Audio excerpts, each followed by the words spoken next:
우리에게 주시는 말씀은 마태복음 5장 1절에서 4절까지 말씀입니다. 자, 우리 한 목소리로 함께 성경 말씀 봉독하도록 하겠습니다. 예수께서 무리를 보시고 산에 올라가 앉으시니 제자들이 나아온지라. 입을 열어 가르쳐 이르시되 심령이 가난한 자는 복이 있나니 천국이 그들의 것이며 애통하는 자는 복이 있나니 그들이 위로를 받을 것이며. 아멘. 자, 애통하는 자는 복이 있나니 라는 말씀으로 오늘 본문을 한번 함께 생각해 보려고 합니다. 지난 몇 주간을 지나면서 참 많은 생각들을 했습니다. 저희 말씀과 찬양교회가 올해가 이제 개척하고 6년이라는 시간이 지나가고 있습니다. 감사하게도 이 코로나의 시간들도 잘 보낸 것 같습니다. 그리고 또 이 코로나가 조금 이제 지나가면서 아직 여전히 남아있기는 하지만 여러 가지 상황들이 좀 풀리면서 우리 말씀과 찬양교회의 성도들이 더 열심히 기도해야 되겠다, 예배를 더 사모해야 되겠다라는 마음들이 그 마음 가운데 생겼습니다.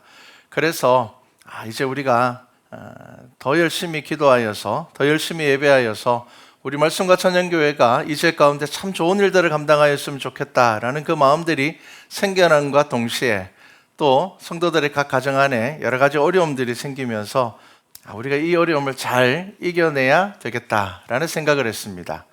사람이 자라는데도 성장통이라는 게 있습니다. 당연히 겪어야 되는 아픔들이 있습니다. 교회도 마찬가지입니다. 이 땅에 얼마나 많은 교회들이 있습니까? 모든 교회가 부흥하기를 원하며 모든 교회가 하나님의 말씀을 사모하여서 주의 일들을 감당하기를 원합니다. 그런데 참 쉽지가 않습니다. 왜 그럴까요?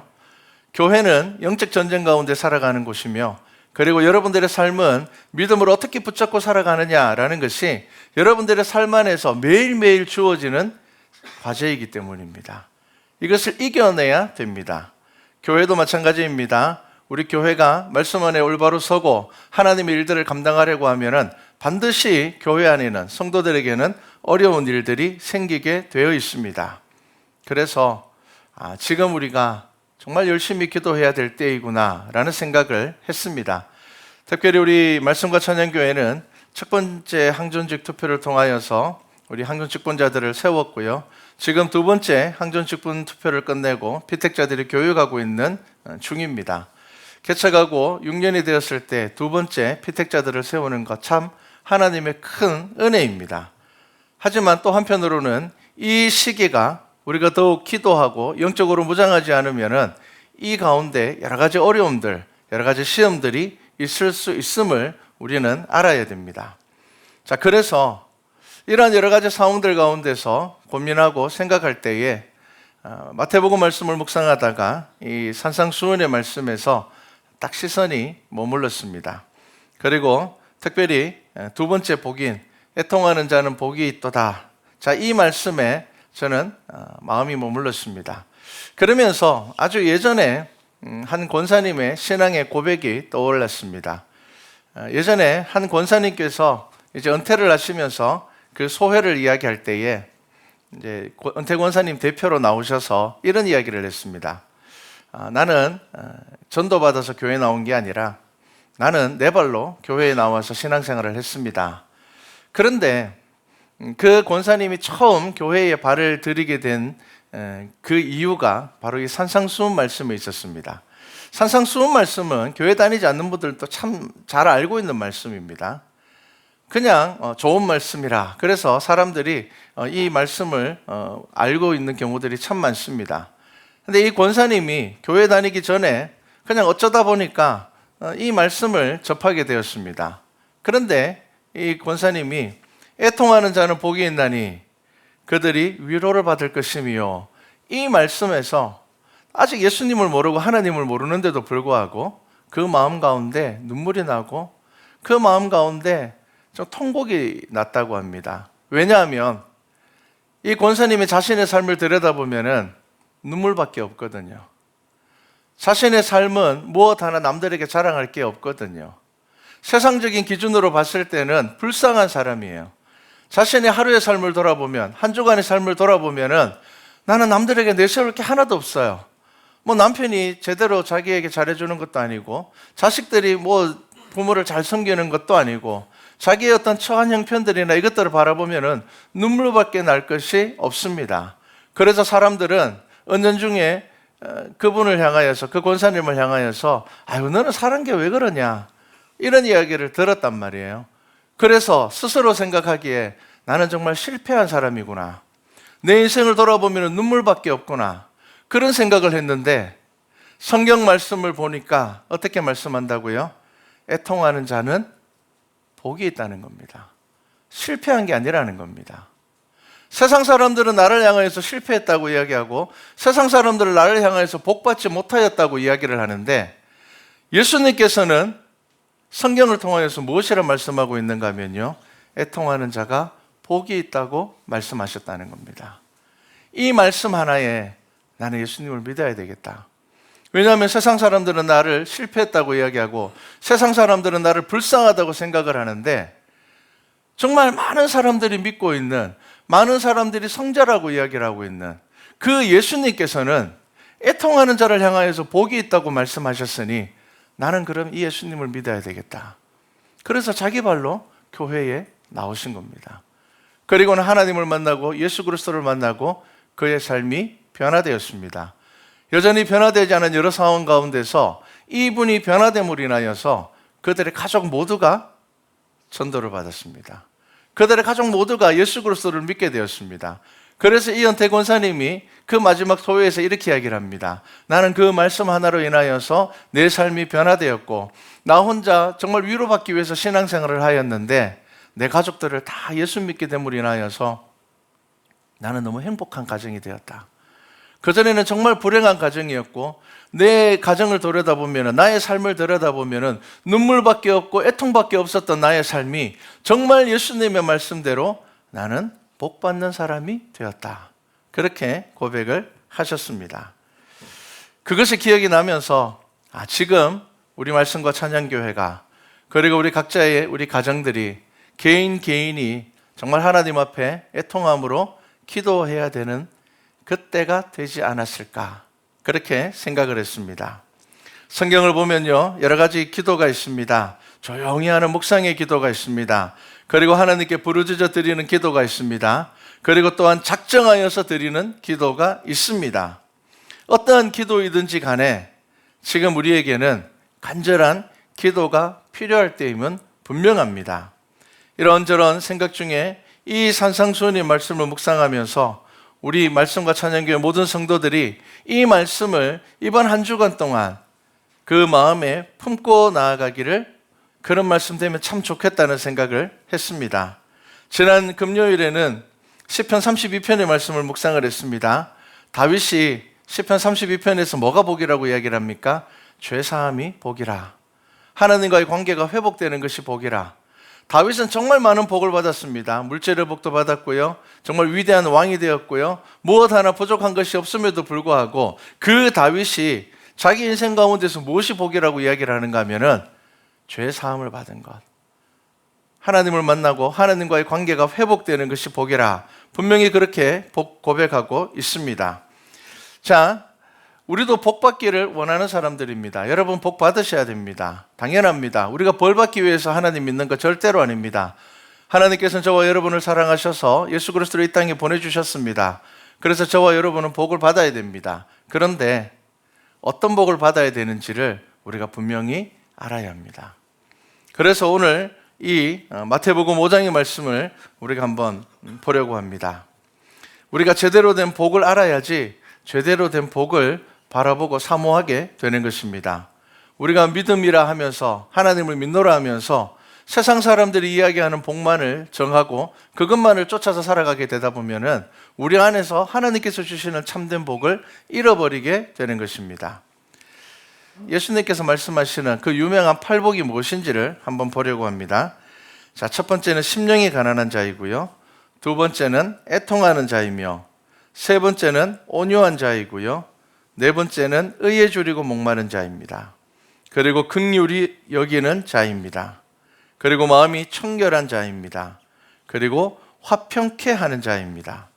그리고 의를 위하여 박해를 받는 자입니다. 자, 예수님께서는 이 8가지 복을 우리들에게 말씀하시고 선포하셨습니다. 자, 그러면 여러분 이 8가지 복 가운데 여러분들이 정말 받고 싶은 사모하는 복이 있습니까? 이게 중요합니다. 이걸 우리가 깊이 있게 고민하고 생각해 봐야 하는 것입니다. 자, 우리는 다 복 받고 싶어 합니다. 복 받아야 합니다. 그런데 우리는 여전히 우리의 복이 무엇입니까? 성공하고 잘되고 인정받고 남들보다 좋은 환경에서 살아가는 것.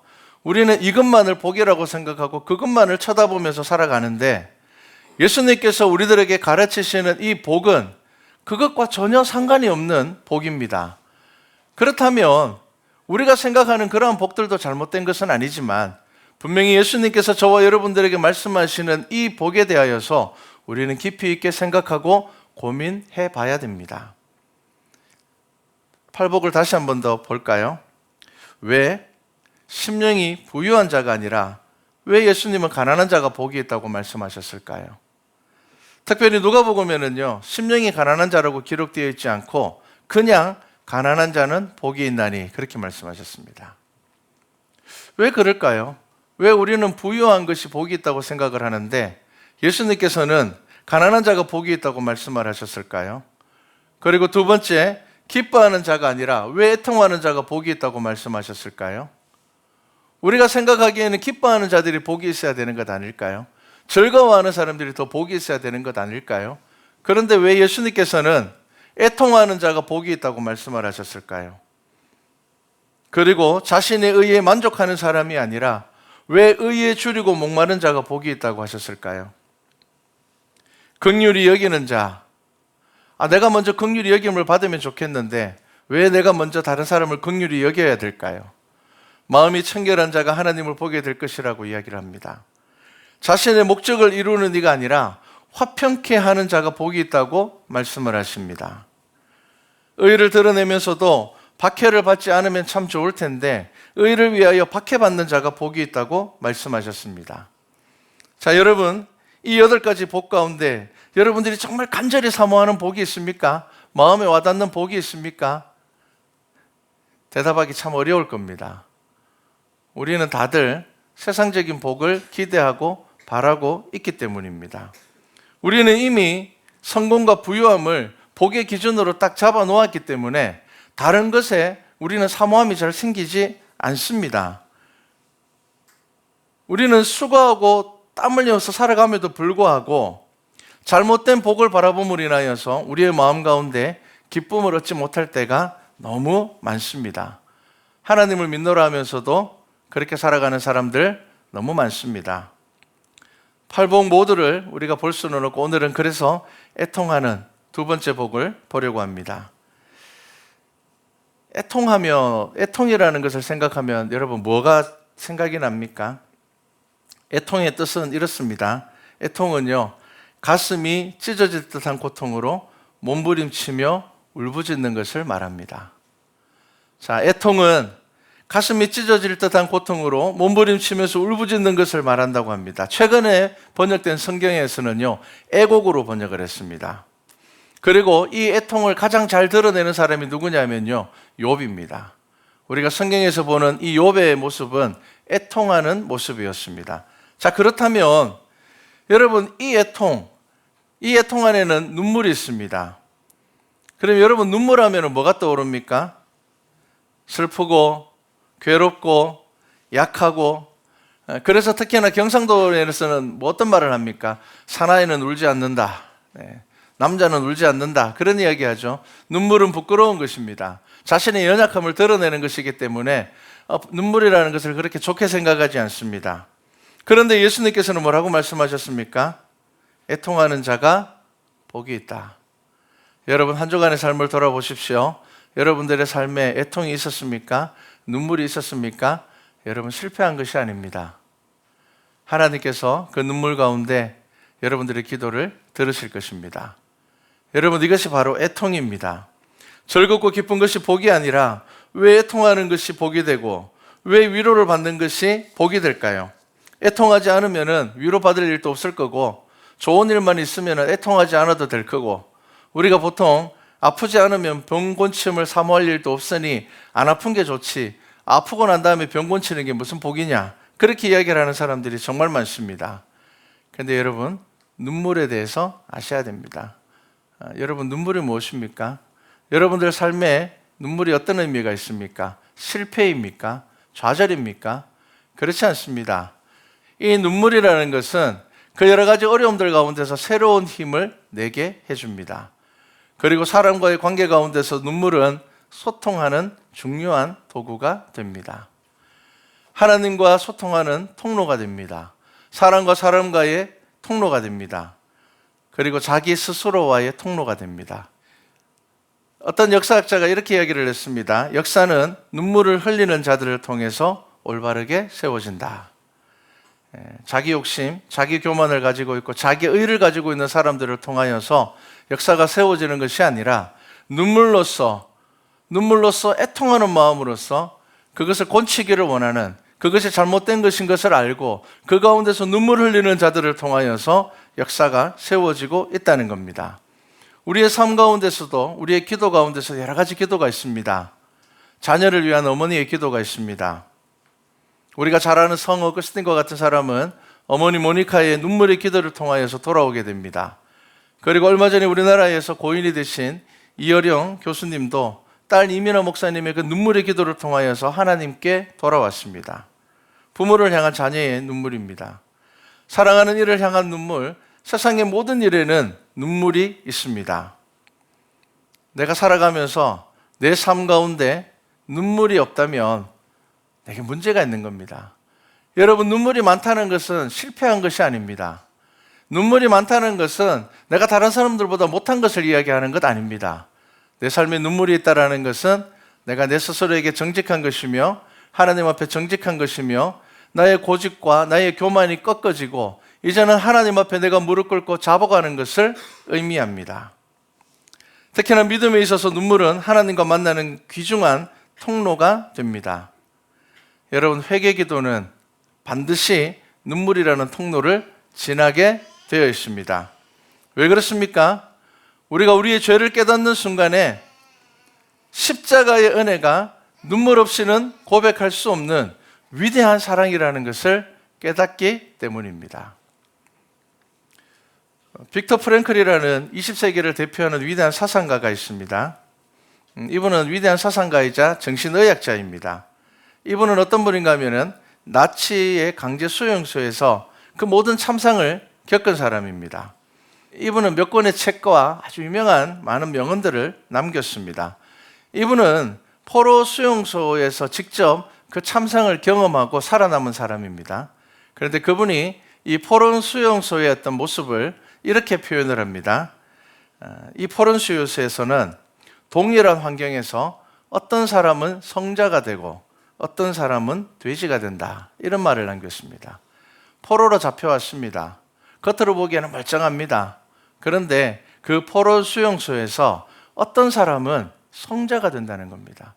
그 고통 가운데서, 그 괴로움 가운데서 그들의 믿음이 드러나고 그 안에서 오히려 그의 어떤 윤리적인, 도덕적인 그 속에 있는 하나님을 향한 이 유대인들 같은 경우에는요, 하나님을 향한 믿음이 빛을 발한다는 겁니다. 그런데 동일한 상황 가운데서 어떤 사람은 밖에 있을 때는 멀쩡한 직업에 남들에게 존경받는 삶을 살았던 사람이었는데 이 수용소에 들어가지고는요, 돼지가 된다는 겁니다. 추한 사람이 된다는 겁니다. 그러면서 그가 이렇게 이야기를 합니다. 사람의 내면에는 이 두 가지가 모두 다 들어있는데, 그런데 이 두 가지의 내면 가운데서 정말 그 삶 가운데서 성자가 되는 사람들, 이 고난을 이겨내는 사람들, 이 어려움을 이겨내는 사람들에게는 공통적으로 나타나는 것이 있는데 바로 눈물이 있다는 겁니다. 그들은 눈물을 통하여서 힘을 얻게 되고 눈물을 흘리는 자가 용기를 내게 된다는 겁니다. 눈물은 삶을 바꾸는 가장 강한 용기라, 그렇게 표현을 합니다. 그래서 그분이 이런 이야기를 했습니다. 눈물을 흘리는 것을 부끄러워하지 말라. 눈물은 고통을 이겨내는 위대한 용기이다.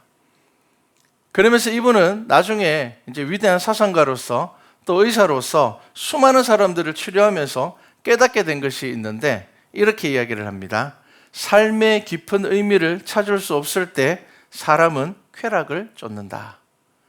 그러니까 수많은 사람들을 치료하고, 이제 정신과 의사이기 때문에요. 수많은 사람들을 치료하면서 수많은 중독자들, 알코올 중독자들, 마약 중독자들, 성 중독자들, 이런 중독자들을 치료하면서 그가 딱 느낀 게 있는데, 그게 뭐냐 하면요, 삶에서 깊은 의미, 정말 참된 가치를 가지지 못한 사람들은 쾌락을 쫓을 수밖에 없다는 겁니다.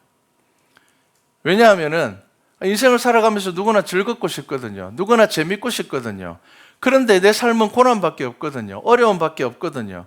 그러다 보니까 순간만이라도 즐거워질 수 있도록, 순간만이라도 재밌게 살고 싶어서 대부분의 사람들이 중독에 빠진다는 겁니다.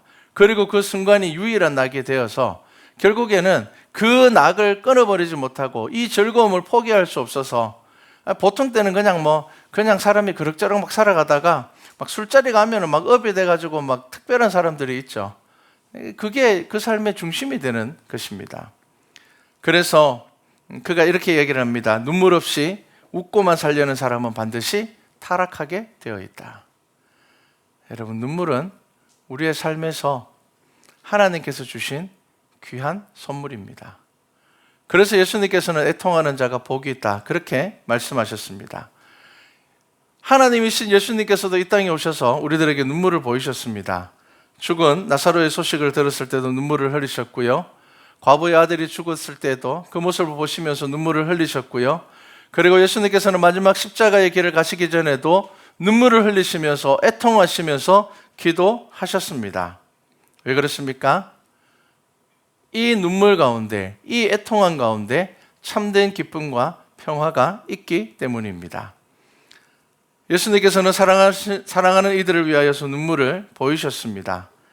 여러분, 눈물은 모든 상황에 설명이 필요 없는 마음의 호소입니다. 부모님들이 어린아이를 키우면요, 아이들이 이제 5살, 6살 정도 되면은 이제 말이 트입니다. 맞죠? 끊임없이 질문합니다. 제가 아는 집사님 한 분이 이렇게 이야기하더라고요. 소위 딸 바보죠.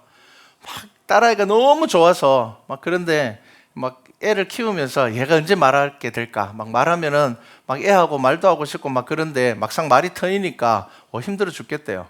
하루 종일 질문을 하는데 도대체 대답할 수 없는 여러 가지 질문들, 그죠? 그런 것들을 하는 거예요.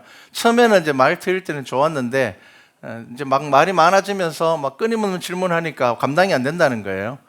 그런데 그랬던 아이가 길 가다가 딱 넘어져서 다치면은 아이가 어떡합니까? 울죠. 웁니다. 아무리 아이가 말을 잘해도 벌떡 일어나서 아빠가 제가 이렇게 달려오다가 넘어져서 지금 무릎에서 피가 나는데 아파서 웁니다, 이렇게 이야기하지 않아요. 아이가 그냥 넘어지는 순간, 아픈 순간 그냥 울어버립니다. 울어버리면은 이 모든 것들이 다 설명이 돼요. 부모는 아이가 우는 순간에 모든 것을 다 알게 됩니다. 여러분, 우리가 언제 울게 됩니까? 우리의 한계를 만나게 될 때입니다. 내 고집이 꺾일 때입니다. 우리 찬양의 가사처럼 나의 자아가 죽을 때 우리는 눈물을 흘립니다. 그런데 여러분, 이 눈물이 어떻다고요?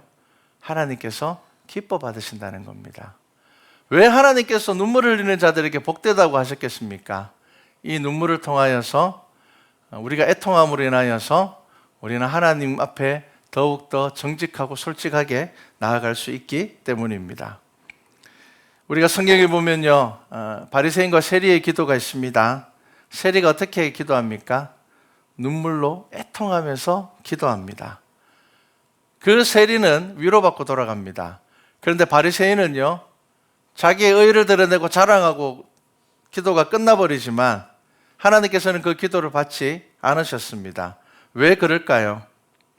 애통하는 자는 자신의 약함을 인정하는 것이고요, 자신의 한계를 인정하는 것이기 때문입니다. 하나님께서는 어떤 자를 도우십니까? 하나님께서는요, 약한 자를 도우십니다. 하나님께서는 하나님 앞에 정직한 자를 도우십니다.